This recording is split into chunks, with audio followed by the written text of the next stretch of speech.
पत्रकारिता के अंतर्गत समाचार लेखन बहुत महत्व रखता है। समाचार है क्या? अंग्रेजी में समाचार को न्यूज़ कहते हैं। समाचार किसी वर्तमान विचार, घटना या विवाद का ऐसा विवरण है जो उपभोक्ताओं को आकर्षित करे, लोग रुचि रखें उसे जानने में, पढ़ने में। किसी समय होने वाली उन महत्वपूर्ण घटनाओं के सही और पक्षपात रहित विवरण जिनमें उस पत्र के पाठकों की अभिरुचि हो, समाचार कहलाता है। वास्तव में ऐसी ताज़ी घटना, विचार या समस्या की रिपोर्ट जिसमें अधिक से अधिक लोगों की रुचि हो और जिसका अधिक से अधिक लोगों पर प्रभाव पड़ रहा हो, वो समाचार कहलाता है। समाचार कई तरह के होते हैं, जैसे अंतर्राष्ट्रीय समाचार है, राष्ट्रीय समाचार है, प्रांतीय समाचार है, स्थानीय समाचार है। और इनके जो माध्यम हैं, माध्यम इनके जो हैं, जैसे समाचार पत्र और पत्रिकाएं, टेलीविज़न, रेडियो, इंटरनेट, इन सब से हम समाचार प्राप्त करते हैं। और इसके जो तत्व हैं समाचार में कि नवीनता होना आवश्यक है। अगर नवीनता का गुण नहीं है, अगर वो नई जानकारी नहीं है, नया समाचार नहीं है, तो लोग नहीं पढ़ते। निकटता, अपने आसपास की माने अपने आसपास के समाचारों को लोग ज़्यादा देखते हैं और किस समाचार का प्रभाव क्या पड़ता है, लोगों की रुचि क्या है, टकराव या संघर्ष कहाँ है, उपयोगी महत्वपूर्ण जानकारियाँ, ये बहुत मायने रखती हैं समाचारों में। फिर एक पाठक वर्ग तैयार होता है और एक नीतिगत ढांचा समाचार पत्र का जो मालिक है वो तैयार करता है, और इसमें महत्वपूर्ण लोगों पर जानकारी भी दी जाती है और एक अनोखे ढंग से समाचार पत्र का जो है संपादन, प्रकाशन, मुद्रण किया जाता है। अब इसकी संरचना देख लीजिए। समाचारों की संरचना उल्टा पिरामिड शैली पर होती है। जैसे पहले इंट्रो, मुखड़ा ऊपर रहेगा, फिर बीच में बॉडी और फिर समापन। उल्टा पिरामिड शैली में समाचार को 3 भागों में बांटा जाता है। एक तो इंट्रो या मुखड़ा, दूसरा बॉडी और तीसरा जो है समापन। और समाचार प्रस्तुति के जो घटक हैं उसमें है चयन, लेखन और सज्जा। अगर चयन अच्छा है समाचारों का, लेखन अच्छा है, बढ़िया मतलब अच्छे ढंग से रिपोर्टाज लिखा गया है, या साज सज्जा कैसी है समाचार की, चयन और सज्जा का जो दायित्व है बच्चों, वो संपादक जी पर होता है। और इसके अच्छे लेखन के 4 सकार हैं। स पहले है सामयिकता, दूसरा है सत्यता, और तीसरा है स्पष्टता, और चौथा है संक्षेपण। ये 4 जो स हैं, सामयिकता, सत्यता, स्पष्टता, संक्षेपण, यह अच्छे लेखन का सबसे बड़ा गुण है कि समसामयिक समाचार आपको मिलना चाहिए, सत्य हो, स्पष्ट हो और थोड़े से हो। आज के इस यांत्रिक युग में, तकनीकी युग में, जब लोग इतने ज़्यादा व्यस्त हैं, तो बहुत लंबी चौड़ी जो जानकारियां हैं, जो समाचार है, उसे कोई न सुनता है न पढ़ता है। अब पत्रकारिता के लिए, अच्छे लेखन के लिए 6 ककार हैं। जैसे 4 सकार हुए, ऐसे 6 ककार हैं। जैसे है क्या, कहाँ, कब, कौन, क्यों, कैसे। तो पहला बिंदु है क्या। ये है क्या, कहाँ से आया, कब घटना हुई, कौन कौन इसमें सहभागी थे, और क्यों हुई और कैसे हुई। इन 6 बिंदुओं को लेकर के, 6 ककार को लेकर के समाचार पत्र का निर्धारण होता है। अब समाचार पत्र की जो सबसे बड़ी खूबी है वो है कि जैसे आप रेडियो सुनते हैं, दूरदर्शन में देखते हैं, टीवी देखते हैं, तो आपने देखा और वो समाचार गया। लेकिन समाचार पत्र और मुद्रण का जो माध्यम है, इसमें सबसे बड़ी बात होती है कि इसमें स्थायित्व होता है। स्थायी आप उसकी कटिंग करके या स्थायी उसको माने आप रख सकते हैं। इन्हें धीरे धीरे सुविधा के अनुसार पढ़ा जा सकता है। जबकि रेडियो में जो समाचार आते हैं आप सुनते हैं, इसके बाद वो निकल जाते हैं, फिर दोबारा वो मतलब नहीं आते।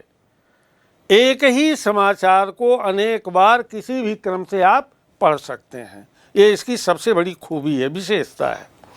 इसे सुरक्षित रखकर संदर्भ की तरह प्रयुक्त किया जा सकता है। ये संदर्भ यानी रिफरेंस। मान लीजिए आपको अनुसंधान करना है, कोई आलेख लिखना है और कहीं ज़रूरत पड़ जाए उस समाचार की, तो आप इसे काट करके सुरक्षित रख सकते हैं। समाचार पत्र की जो सबसे बड़ी खूबी होती है, इसकी भाषा अनुशासित और शुद्ध होती है। इसमें गूढ़ विचार, गंभीर विचार जो होते हैं उनका भी समावेश होता है। और समाचार लेखन में भाषा शैली, व्यवहारिक शुद्धियाँ और सहज प्रवाह को ध्यान में रखा जाता है।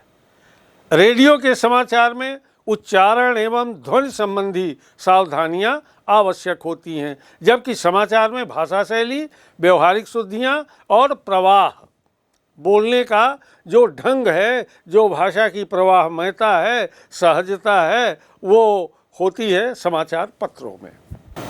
अब जो पत्रकारिता के महत्वपूर्ण बिंदु हैं, बातें हैं, जैसे बीट क्या है। समाचार पत्र में, ये पत्रकारिता में एक शब्द आता है बीट। ये बीट है क्या? बीट का अर्थ है लेखन और रिपोर्टिंग का विशेष क्षेत्र, जैसे अपराध है, खेल है, फिल्म है, कृषि है आदि अलग अलग बीट कहलाते हैं।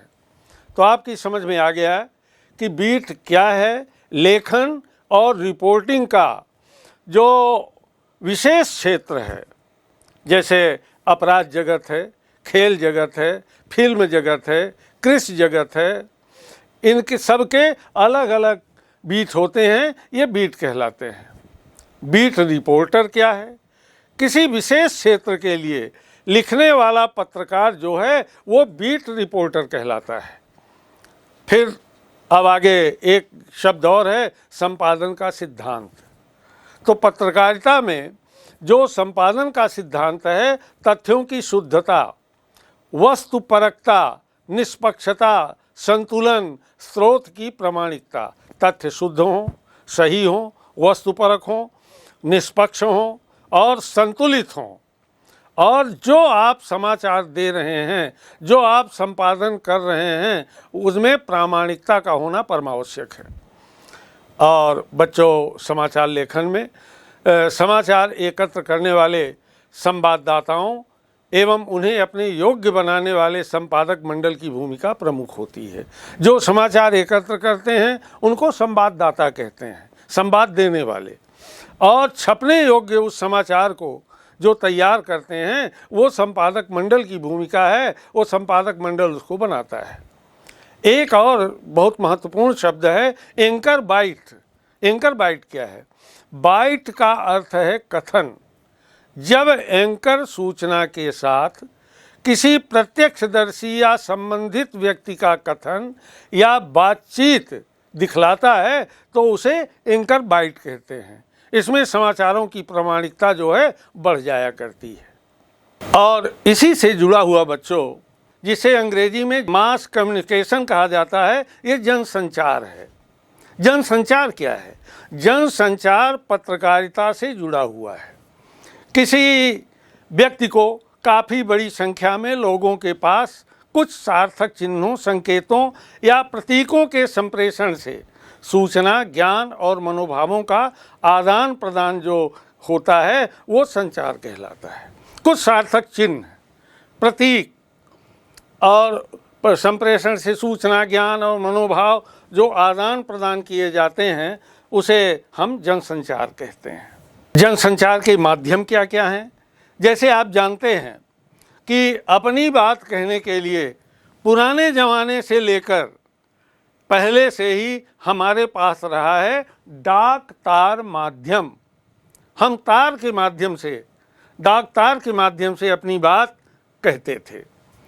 प्रिंट या मुद्रण का माध्यम, छपाई के माध्यम से, इसमें आता है जैसे समाचार पत्र है, पत्रिकाएं हैं, हैंडबिल है, पंपलेट है।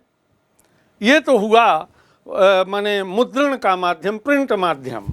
अब आता एक है इलेक्ट्रॉनिक माध्यम, जिनसे हम माने समाचार पत्र या जानकारी एक दूसरे की बातों को समझने का जो माध्यम है हमारा, एक इलेक्ट्रॉनिक माध्यम भी है। इसमें 3 चीज़ें आती हैं, श्रव्य, दृश्य और दृश्य श्रव्य दोनों। श्रव्य में क्या है? Radio, mobile phone, transmitter. और दृश्य में आता है बच्चों पेजर, टेलीप्रिंटर, कंप्यूटर, इंटरनेट वगैरह, जो आजकल सर्वाधिक प्रयुक्त हो रहा है। और दृश्य और श्रव्य, देखना भी और सुनना भी, ये टेलीविज़न में होता है और फिल्म में होता है। तो जनसंचार के ये माध्यम है। अब संचार के तत्व क्या क्या हैं? देखिए, संचार के 4 तत्व होते हैं। एक तो संदेश देने के बारे में सोचने वाला, और एनकोडिंग या भाषाबद्ध करने वाला, एक होता है भाषा ग्रहण करने वाला, एक होता है संदेश को समझना या प्रतिक्रिया करना। तो पहला जो है, संदेश के बारे में सोचने वाले को संचारक या स्रोत कहते हैं।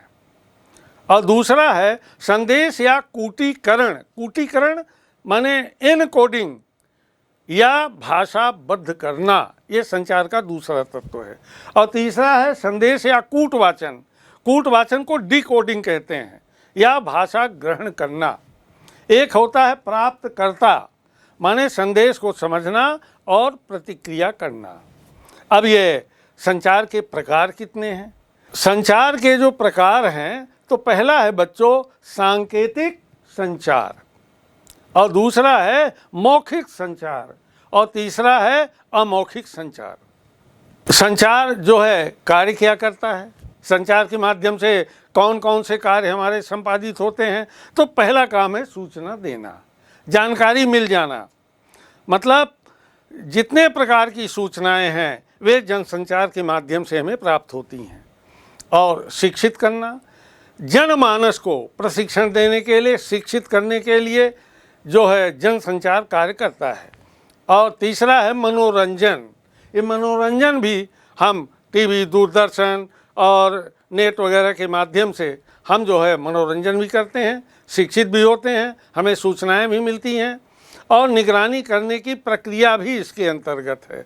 एजेंडा तय करने के लिए और विचार विमर्श करने के लिए जनसंचार की महती भूमिका है।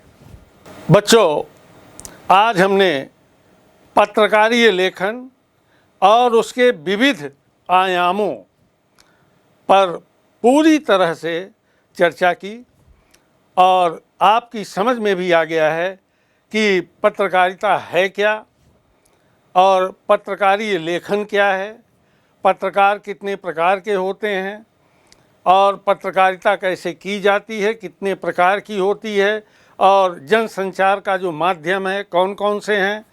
तो इन सब को लेकर के, इन सारे तथ्यों को, सत्यों को हम पत्रकारीय लेखन और उसके विविध आयामों के अंतर्गत रखते हैं।